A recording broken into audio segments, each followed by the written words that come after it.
Good morning and welcome to our today's video. Tuendelee na mali tuliachia kwa our last video. Getting straight to it. Our last video we discussed something. We were discussing institutional reference points, and we said that we have some various institutional points zenye we looked into, and one of it was a breaker block. I'm just trying to remind ourselves faster before tuendelee kwa the rest of institutional reference points. In the order of their importance, you should notice that they come in a particular order. If you see a breaker block first, it is possible that the breaker block will be mitigated first before the order block. Okay, not in all cases though. So I'm just trying to remind us that this is the breaker. We say that this is the breaker block. This last bullish candle, when price broke above or broke out of. Okay, what do I mean? When price took out this high, it shifted structure, this high here. The last bullish candle here will remain to be our breaker block. And if we are to take our position, we would wait for price to come back to this breaker block and take our position from there with our profits hapo kwa high yetu. This is just a breaker block. We will, in our coming videos, we will look into details. We'll look in details. Kizungu inakuwaga noma sometimes. What I mean yet in our coming videos, in our subsequent videos, tutaangalia hizi vitu. We will repeat these things over and over until iingie. Sasa that is simply a breaker block. A mitigation block tulisema ni kitu kai. You find that we are doing this. Then price does something like this. It fails to break below here and it goes. Then it comes back before it continues going up. Simple as that. A mitigation block is a failure swing.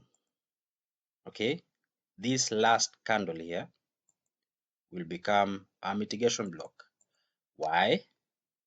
What is the difference between a mitigation block and a breaker block? A breaker block sweeps liquidity below and sweeps liquidity above this high. It sweeps liquidity below this low here. See, there's money settling down here, and it sweeps liquidity above this high. Okay, that is a breaker block. But a mitigation block does not sweep liquidity below here. See, there's still money left below here. So that is the difference between a mitigation block. If you are to enter a long position, you're supposed to enter a long position here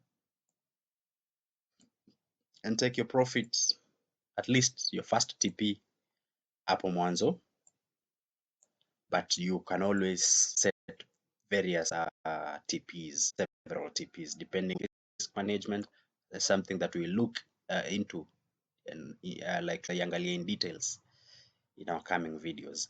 Hii ni in case unataka kwenda uptrend. In a downtrend, how will this thing look like? Let us just draw it so that you can see kabla tuendelee kwa hizo nini zingine. So in a downtrend, it will look like something. Tuangalie breaker block kwanza. Breaker block will look like kitu kama hii. It looks something like this. This is a breaker block. This last candle here, now this will be the last red candle, the last bearish candle here will be our what? Our breaker block. If you are to enter for a short position, you'll wait after price has broken out of this. It has taken out this low. Once price has done that, you'll wait. You'll not enter immediately. You'll wait for price to come back to this level before you enter for a short position, taking your profits kwa your previous high. So this is a breaker block. A mitigation block, I'm just doing it quickly ndio tusonge mbele kwa the other videos pia. A mitigation block will look something like this. Then we have a failure swing here. Then price does this, it comes back before it continues. So this here, the last bearish candle that was taken out by this move now becomes our breaker block. It has failed to collect profits above here. It has failed to take out liquidity here. So this is a mitigation block. If you are to enter for a short position, this is where you enter. You'll wait for the market to come back to that mitigation block before you enter your position. As simply as that. Okay? So that is what we discussed in our previous video. Today we are going to look at some few things here. We are going to look at the rest: liquidity void, fair value gaps, and depending on time and space here videos, maybe we'll look at the rest of this: order blocks and rejection blocks and all highs and all lows. So let us get into it now. Now, what is liquidity void?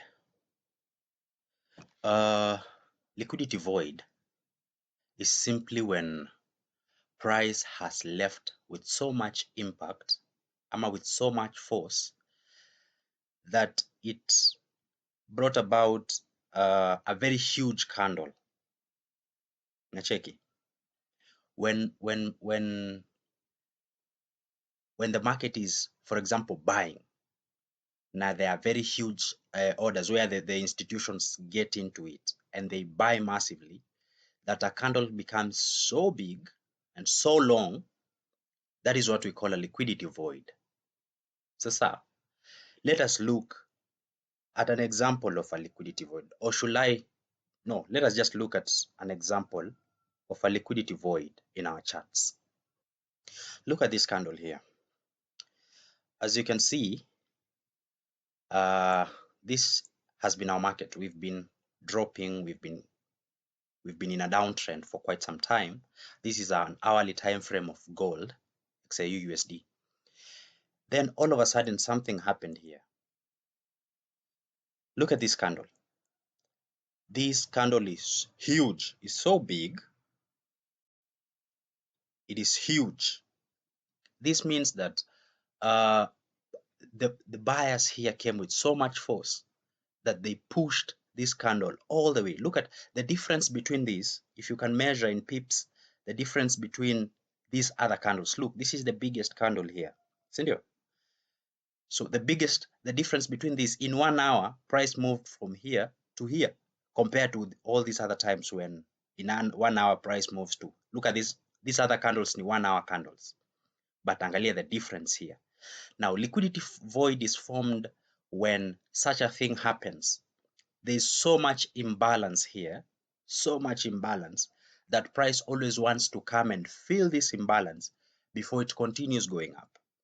Sasa, that is what happens in most cases. This imbalance or the liquidity void is so big that price is not balanced here. Like, no, unacheki, let me explain in layman's language. What happens in such a case here ni kwamba kuna big orders zimekuwa entered hapa. For example, maybe an institution had a lot of money and wanted to buy at such particular price, and it put all that money into the market such that the market went up rapidly to this point, leaving out so many other institutions that didn't enter positions here.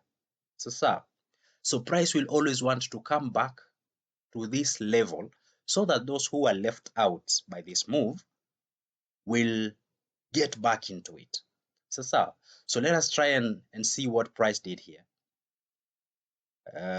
Look at that. Look at all these candles. Look at all these candles forming. huge candles, leaving a lot of inefficiencies here. See, in a bullish trend, in a bullish market, you'll see that, see, these inefficiencies, this is a buy side inefficiency. Okay, in a bullish market, this is a buy side inefficiency. And when the price comes to fill this inefficiency, we call it a sell side imbalance. So this is a buy side inefficiency and a sell side imbalance. I'll demonstrate, you'll see. So let us just watch what price does here. Let us watch what price does here. Look at that. Look at that. Look at that. Look at that. Price is coming to fill this void, this huge void that was left. So, and that is what price did. Look at that. Look at that. Price came all the way down here to fill this inefficiency. In such a case, this is where you look for your buy opportunities. This is where you look for your long opportunities. So, sir, this is where you want to buy this market. For example, buy it. Okay, let's say we buy it there. We'll have to place a stop loss just below this move, somewhere below there, and our TP on our highest levels. So, sir, and look at what the markets did. It came back almost hitting our stop loss,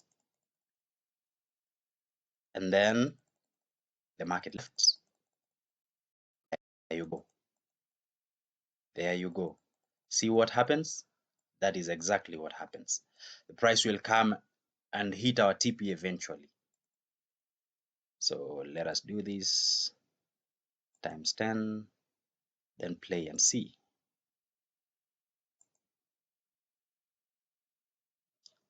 Yes, there you go. Our TP was hit. My point here is that there is this inefficiency that was left behind. You see, this is an imbalance, sorry. This is an imbalance. It's a void. When price does this, move with huge candles like this, they leave a void. This void must always be filled before price continues moving in that direction it had initially purported to move. So, sir, I hope I'm understandable enough to that point. We can look for an inefficiency and a void in a downtrend and see how it looks like in another example. I hope you understand me. In a bullish market, we have buy side inefficiency. No, sorry, buy side imbalance and sell side inefficiency. BC, buy side imbalance, sell side inefficiency. We will get into details as time goes by. Worry not. We are mentioning things so that you can know and do your own researches. Tunasema mambo tu hapa ndio so that we can bring you into light. And so that with time, as we continue doing this, you will find yourself understanding what is happening here. So let us look at another example in a downtrend and see if we can see a liquidity void in a downtrend. Now look at this. Look at this red candle here. This huge, massive red candle. What happened here? Price was moving to the upside, right? Price was going up like this. This is what price was doing. So, then after price did this, going this direction up, there was some pressure coming down to this point. Sellers pressure. It came down all the way so massively that it left behind a huge candle. This is still 1 hour time frame. Hii 1 hour tu peke yake price moved so many pips down that it left a void here. It left an imbalance here. We can call it that way. So let us look and see what price did afterwards. Look at that. Yet another candle has been formed. Yet another massive candle has been formed, making this a very huge drop. So, sir, in the hourly time frame, as we said, if you can remember, in a bullish trend, we call this buy side imbalance, sell side inefficiency. In a downtrend, we will call this a sell side imbalance because now we are selling. There is an imbalance going down, selling, and when this price comes back to fill this, it will have filled this inefficiency. So it's a sell side imbalance, buy side inefficiency. CB, you can call it that way. So price left massively down with two huge candles, leaving a lot of void in between here. So let us watch if price came to fill this. Look at that. Look at that. Price filling this slowly. The first candle, we are done with it. The inefficiency filled. Look at that. Look at that.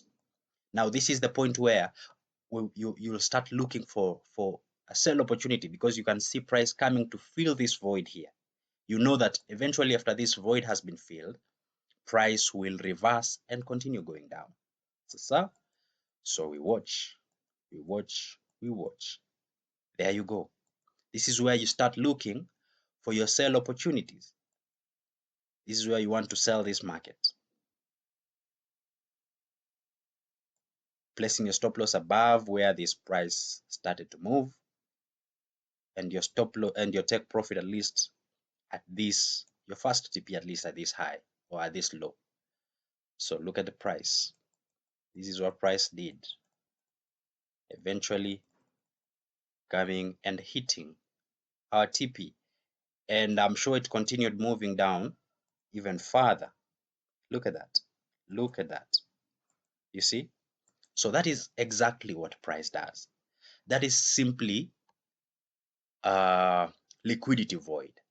So, sir, in our upcoming videos, we will continue to look at more of these examples.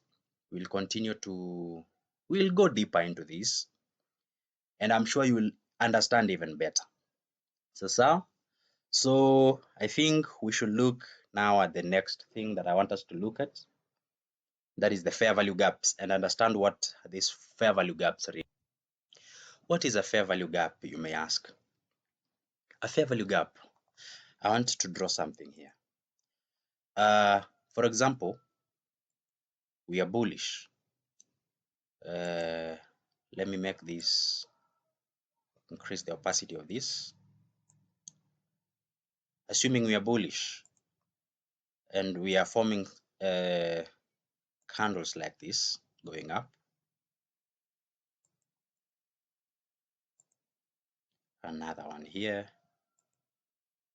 going up, and assuming we have some small wicks, I'll have to draw some wicks here also. There you go. We should make these at least the same color,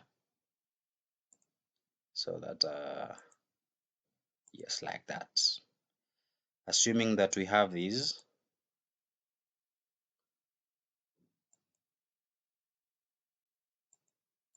that's also a wick, and another one here.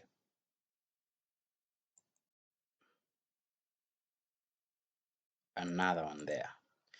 What is a fair value? Assuming now we are in a bullish trend, we look at the charts, but let me just illustrate here in this example. Assuming that we are moving up, maybe price ilikuwa imetoka tuseme huku. Sawa? I want to draw this here. Assuming price had come from up here, now we are going up, sindio? And we opened a candle here and closed here, opened another one here and closed here, opened another one here and closed here because we are bullish. A fair value gap now becomes this gap that has been left by price. You see this gap here? This gap is an imbalance. What does this mean? This means, you see, when price is moving, the ideal way for price to move is for price not leaving any spaces in between the candles. at least the wicks should have touched, meaning that price ilikuja ikacover all that space ama all that price spacing yenye iko hapo. Sasa that is the ideal way price moves, but in some cases kuna kuanga na so much pressure ya market, maybe we are buying with a lot of pressure, that price never gets the chance to come back and fill these spaces, and price continues living. Eventually price always tends to come back, it always tends to come back and fill these gaps before it continues going up. So that is what price does. In most cases, price always tends to come back to fill these gaps before continuing going up. So these are some of the things that we should take advantage of. These are some of the zones that we should always wait for price to continue buying, because imagine you are left, haukupata opportunity ya kuingia hii buy opportunity, haukupata hii opportunity ya kuingia hapa. Sasa you'd have to wait, you'd have to be patient for price to come and fill this. Then after price has filled that, you'll have to enter your long position. Sasa this is exactly what you do. So looking at an example in the chart, let me get rid of this first, then we can look at an example in the chart and I'll show you what I mean. So I hope I'm understandable. I hope unaniget. I hope mtu mwenye was meant to watch this video and understand nini ina happen. So, because that is the main reason I'm here. I'm here to teach someone and to make someone understand this thing. This game is so beautiful if you understand it, man. They say Forex is the hardest way to make easy money. We'll get into that. So I digress, sorry. Tuende kwa chat tuone what is going to happen next. Look at this example here. I want to play some few bars so that you can see what I mean. Now, look at this. Price was coming down, then change direction, and we are now going up. And after going up, look at what price did. Price left a gap between this and this. I want us to draw this. Look at that. There's that gap that has been left here. This is what we call a fair value gap. It's an imbalance. This is a fair value gap. Look, this is the first candle. It doesn't matter the color of the candle. So you should know that. This is the first candle, this is the second candle, and this is the third candle. Let me zoom in so that you can see it clearly. Look at the high of this candle. Look at it at this point here. This high, the first candle and the third candle, there's a space in between here. So there's a space in between here. So assuming we missed to catch this trade, so we didn't see our confluences didn't align with what price did here, so that we can enter for a long position.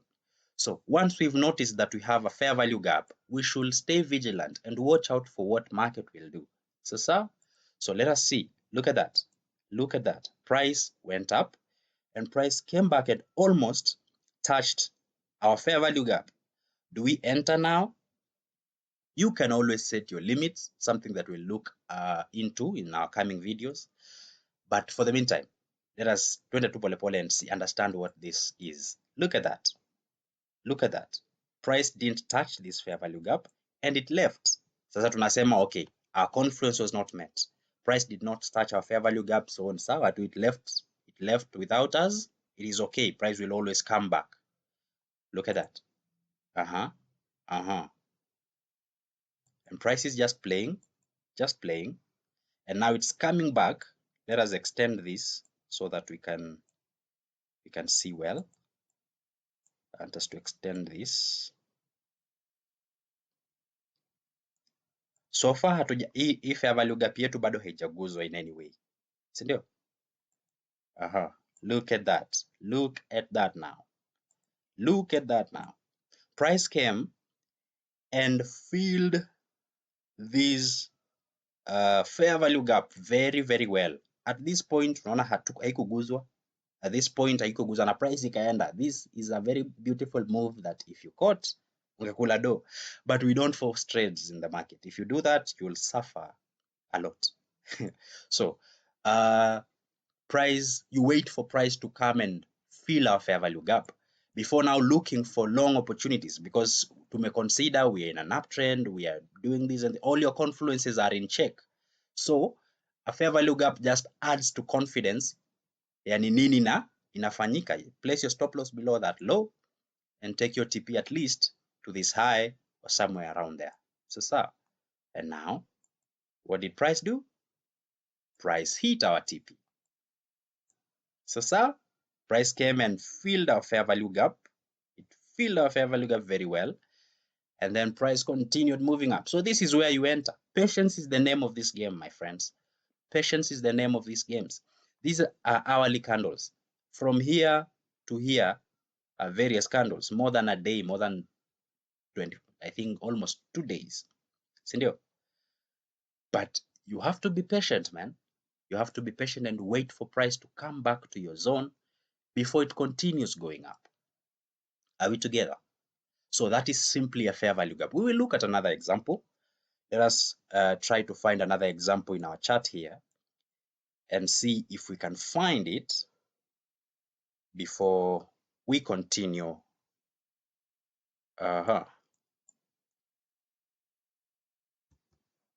In this example here, look, we have various fair value gaps. We have at least 2 fair value gaps here. The first one is this. This is our first candle here. Let us extend this line. That is our first fair value gap here. And we also have another fair value gap here. So we have another fair value gap there. We said a fair value gap is that space left. To change colors here. At least it make a difference. Yeah, like that. So we have this first fair value gap and we have this second fair value gap. We said a fair value gap is this space, this inefficiency or this imbalance left between candles. Candle haijaja. Sasa, these spaces always tend to be filled before price continues going in the direction we anticipate for price to go. So let us watch and see. Look at that. Our fair value gap, the first fair value gap ya juu imekuwa tapped into. We continue to watch. Now properly tapped into. And now what has happened? Price has come to our second fair value gap and filled it. What does this tell us? This tells us that now we've gotten to a critical point where we should be looking for opportunities to get into this market. Sababu now our fair value gaps have been filled. Our first fair value gap is here. Our second fair value gap is here. In our coming videos, in our coming lessons, we look at the premium and discount side. We already looked into it, but we'll get into finer details as time goes by. But my point here is that you see this fair value gap has been filled. So this is where you start looking for your opportunities to buy this market, to go for long position for this market. Placing your stop loss below these lows here and your TP at least at this high here. So look at this. Price did that and price hit our TP. That was a beautiful trade. So in short, that is a fair value gap. So that is a fair value gap. In short, and it is a very critical point we should always look into.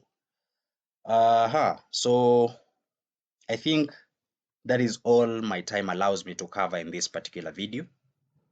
We've covered liquidity void and fair value gaps. I urge you to go and continue doing more research on your own. I urge you to continue looking into this thing in details and understand what is really happening. Because this game is so personal, as I always repeat, this is your game. This is no one else's game. You can only make yourself profitable if you really want to. Actually, your why is what makes you profitable in this game. I know this might sound big to a beginner, na labda unaweza kosa kuni-understand what I mean, but kitu na try tu kukwambia at this point ni ati just put all your mind into this game. This thing is doable, you can do it, you can make money out of it, you can make a career out of it. This is an investment, and the most, nimekwambia, forex is the hardest way to make easy money. It's difficult to get these concepts, especially in your first periods of time, your initial stages. You'll feel frustrated, but with time, as we continue doing this, jipatia a whole year of doing this thing consistently, learning, you'll find yourself in a very good position. So I think we should end this video here. I'll see you in the next one. So have a good day. Have a beautiful week ahead of you. Adios.